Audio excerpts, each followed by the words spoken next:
Man is not merely a being in this world. He is a world unto himself.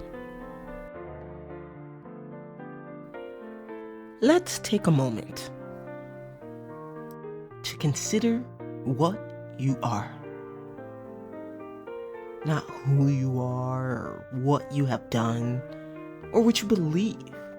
Not even what you have been told, but what you are. You are approximately 37 trillion cells operating in a concert without a single conscious instruction from you. Right now, as you watch this, your heart is beating. Your lungs are expanding. Your neurons are firing at speeds you will never feel and cannot control. You didn't decide to be alive today. You simply are. The human body is not the beginning. It is the culmination. A condensation of processes that stretch from the unseen into the tangible. From stardust into skin. From cosmic gas clouds, billions of years old, into the specific, unrepeatable architecture of you. Every atom in your body was forged in the core of a star that no longer exists. You are not living on Earth.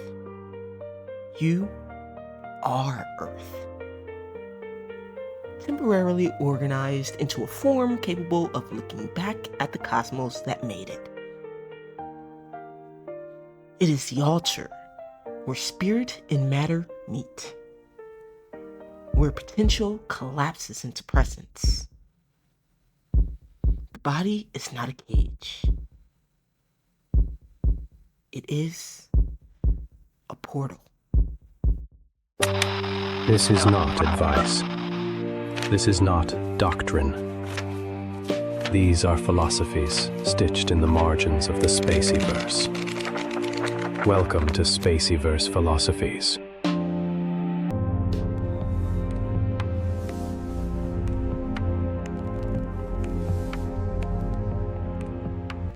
We do not see things as they are.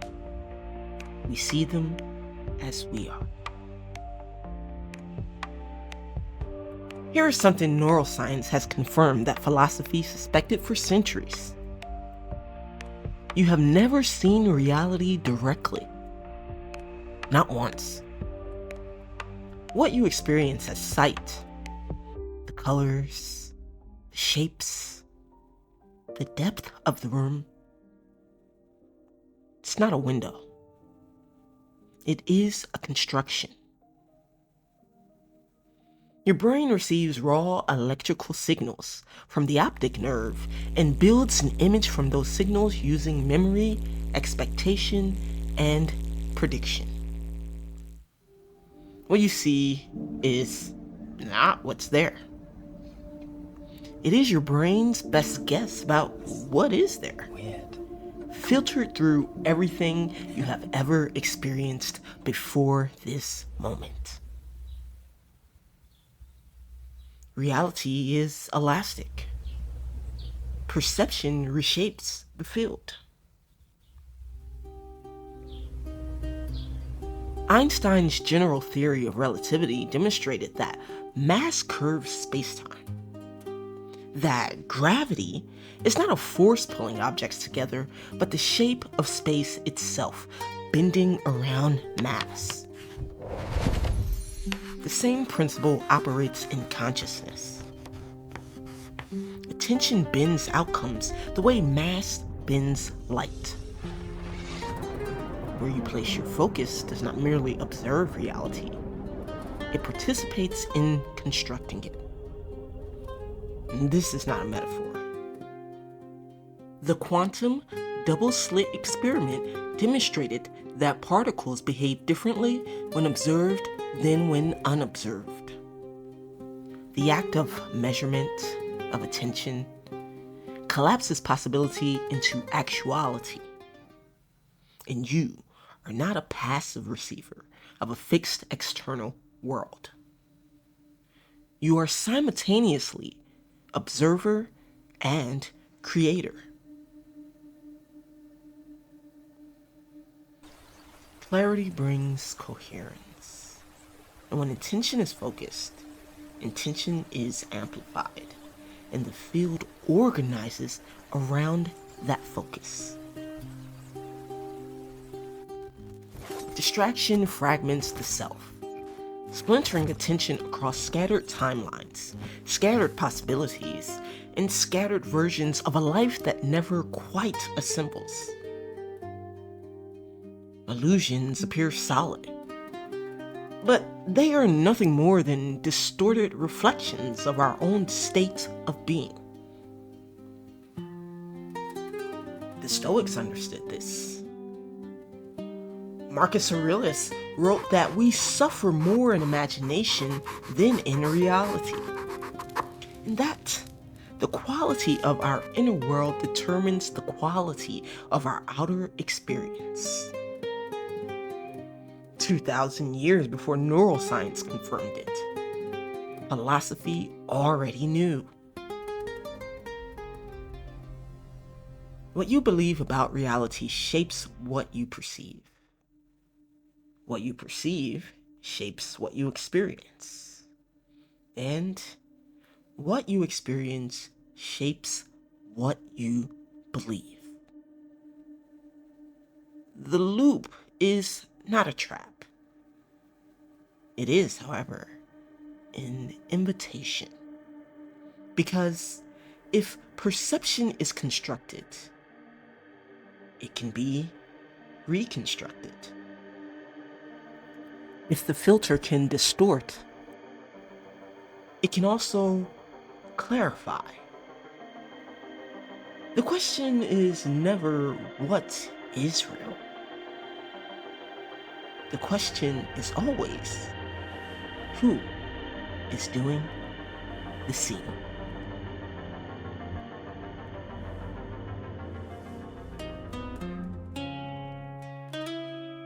Humans carry impossible capacities to exist in many places at once, through memory, imagination, through the digital extensions of consciousness we have built to carry our presence beyond our bodies. To communicate across vast distances instantaneously in ways that would have appeared as pure magic to every generation that preceded this one. And to undergo death and rebirth without ever leaving the room.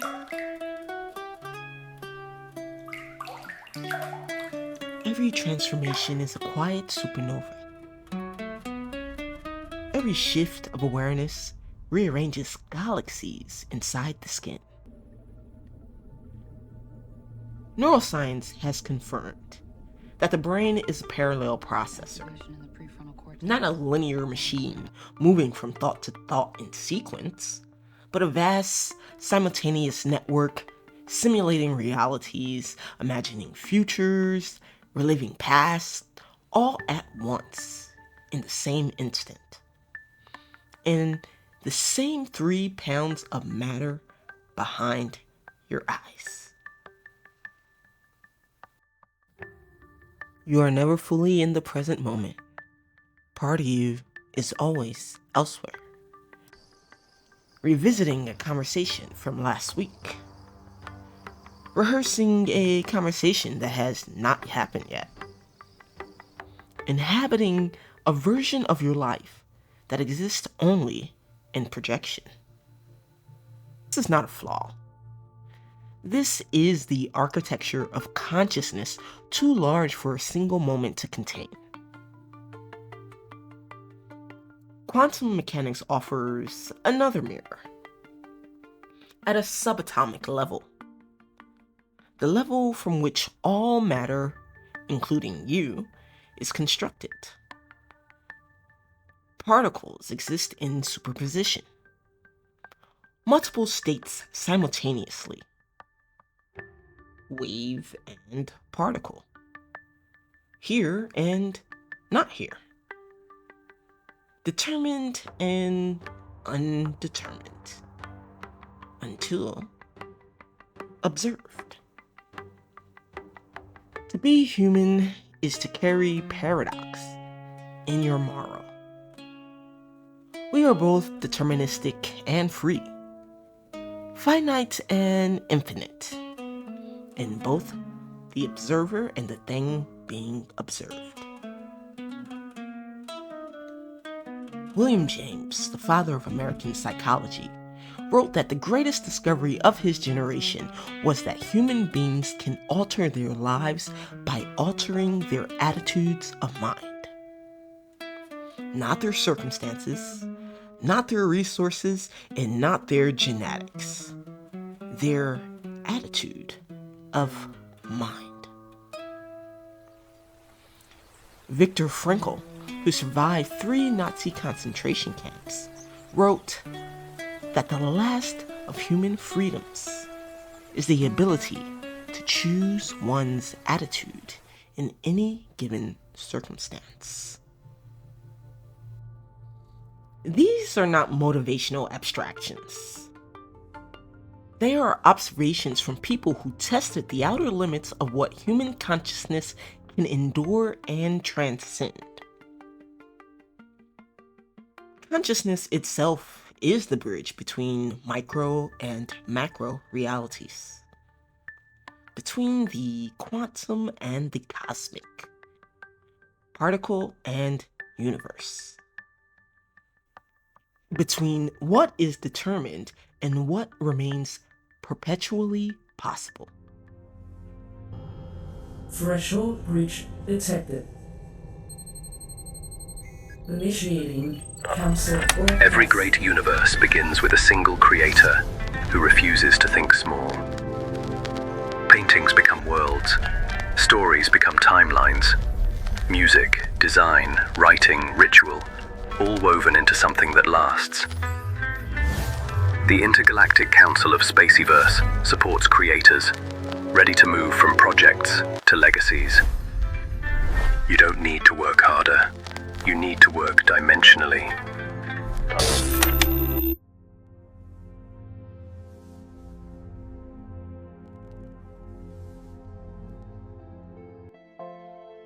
If the self is so vast, so paradoxical, so layered, so simultaneously determined and free, then what exactly is the self? This question has occupied every philosophical tradition in human history, and none of them have arrived at the same answer. The Buddhist tradition proposes that the self is not a fixed entity but a process, a stream of arising and passing experiences with no permanent core. Anatta, non-self. The teaching that what we call I is a convenient label applied to a river that is never the same water twice. The Western philosophical tradition, from Descartes forward, proposed the opposite. A fixed rational self, a thinking thing. Cogito ergo sum. I think before I am. Modern neuroscience has complicated both positions. The default mode network, the part the brain most active when you are doing nothing, is the part responsible for self-referential thought, for the story you tell about who you are. Which means the self, as you experience it, is a narrative, not a fixed object or illusion. A story your brain tells yourself about continuity, about being the same person who woke up yesterday and the day before and 10 years ago. That story is useful, but it's not necessary. It's how consciousness navigates time.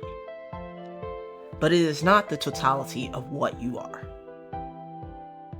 Beneath the narrative self, beneath the story, there is the experiencing self. The one who feels, perceives, who is present before thought arrives to name the experience. In contemplative traditions across cultures, from Zen Buddhism to Christian mysticism to Sufi poetry, the same discovery recurs. That beneath the constructed self is something quieter, something that does not argue. It is something that simply is. The Vedantic traditions call it Atman, the ground of being, the awareness that is aware of awareness, the observer beneath the observer. David Chalmers, one of the foremost philosophers of consciousness, identified what he called the hard problem of consciousness. Not the question of how the brain processes information. That is the easy problem. The hard problem is, why is there something it is you like to be you? Why does subjective experience even exist at all? Why is there an inner world, a felt sense of being alive, rather than simply information processing in the dark? No one has answered this question, not definitively. And that is a testament to the depth of what you are. Holding at 5 degrees per second. Backbone looks steady. Humans are not a problem to be solved. Life is a mystery to be inhabited. The self is not fixed. The self is not illusory. The self is not reducible to neurons or narratives or any single framework, any tradition that has yet produced. The self is an ongoing process of a universe becoming aware of itself through you. The meaning of life is just to be alive.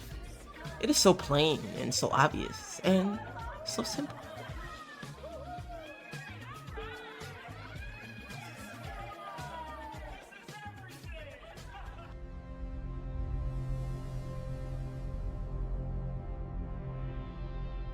After all of that, after the paradox, the philosophy, the neuroscience, the hard problem, the quantum mechanics, Alan Watts arrived with the simplest possible answer. Being alive is enough. Not being alive and productive, not being alive and enlightened, not being alive and having it all figured out, just being alive.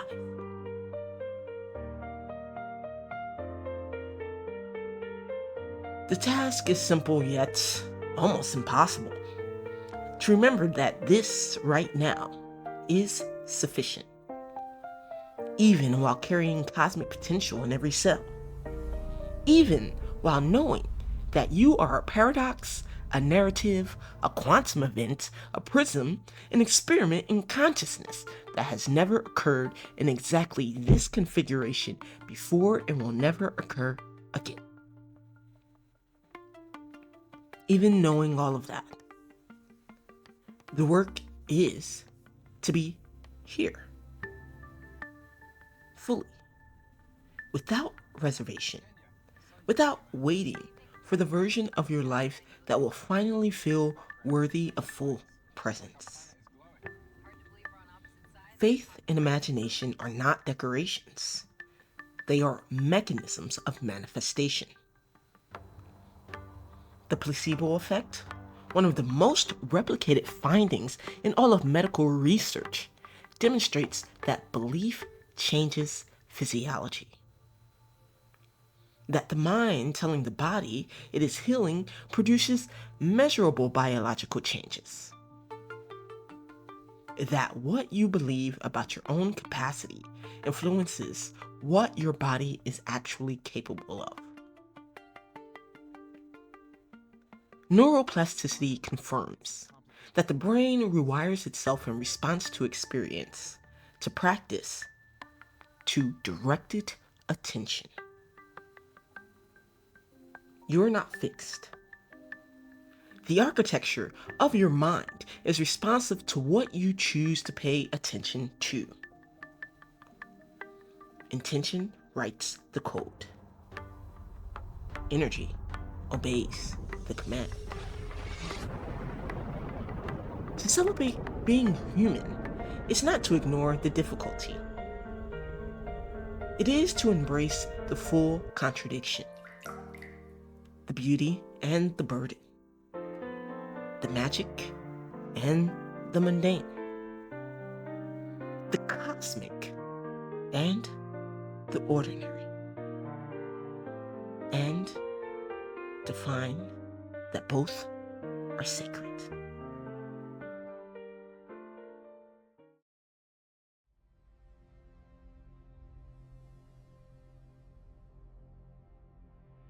The glass is not broken. It is a prism. And every fragment of you still carries the whole. Every confusion, every contradiction, every version of yourself you have outgrown. Mornings smell like garlic and pepper. None of it was wasted. Afternoons are all peace All of and it coffee. is refraction. Light does not lose itself passing through a prism. It reveals what was always present. The full spectrum hidden inside what appeared to be a single color. To be human is to embody light observed. To remember yourself as frequency embodied. To walk the tightrope of illusion and truth. And choose again and again and again to become. Being human is an experiment in remembrance. Science and spirituality are not opposites. They are two languages describing the same territory. The vast, the strange, luminous fact of conscious existence. Philosophy asks questions. Neuroscience maps the mechanism. Spirituality points towards the source. And art makes it feel. None of them alone is sufficient. All of them together begin to approximate what you already know in your body. That existence is extraordinary. That awareness is a gift so obvious we forget to notice it. That the universe spent 14 billion years arranging itself into a form capable of wondering about itself. And that form is you.